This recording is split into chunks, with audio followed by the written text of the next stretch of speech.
Hello அன்பு தோழிகளே, பன்னீர் gravy செய்ய போகிறோம். ஒரு 1/2 ஹவரில் செஞ்சிடலாம். ஸ்டார்ட் பண்ணலாம்.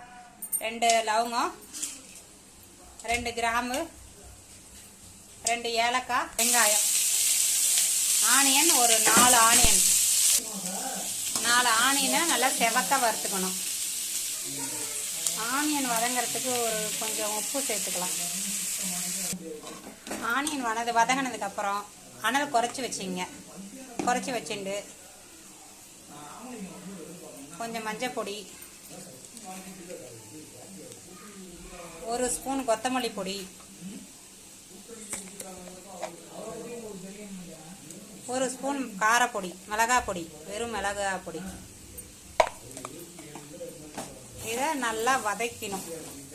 இதை ஒரு 3 நிமிஷம் அனல் குறைச்சி வச்சு கொஞ்சம் மீடியம் சைஸில் வச்சு வதக்கிங்க. சரிங்கண்ணா.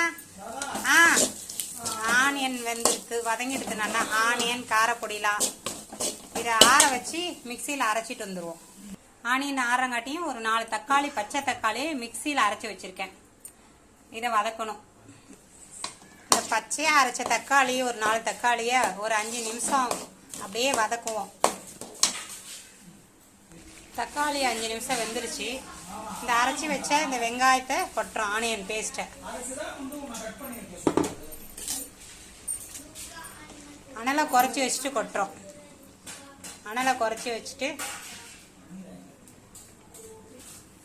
இந்த ஆனியன், பட்டை, கிராம்பு எல்லாம் அரைச்சி வச்ச விழுதை இதில் கொட்டி தக்காளியோட கொட்டி ஒரு 5 நிமிஷம் வதக்கலாம். பன்னீர் கிரேவி ரெடி ஆகிறதுக்கு ஒரு 5 நிமிஷம் ஆகும்.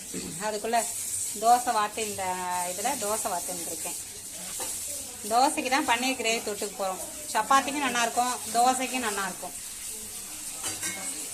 கொஞ்சம் கரம் மசாலா ஒரு 1/2 ஸ்பூன். ஹலோ தோழிகளே, இஞ்சி பூண்டு பேஸ்ட்டு போட மறந்துட்டேன். அது நீங்கள் கொஞ்சம் ஆனியன் வதக்கக்குள்ளே இஞ்சி பூண்டு பேஸ்ட்டு கொஞ்சம் போட்டுங்க. நான் இப்போ போடுறேன்.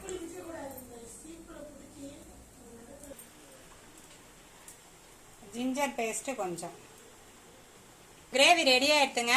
பன்னீர் இப்போ பச்சையாகவே இதில் போட்டு ஒரு 10 நிமிஷம் கொதிக்க விடலாம். போட்டு கிண்டாதீங்க. தேங்க்யூ, நன்றி.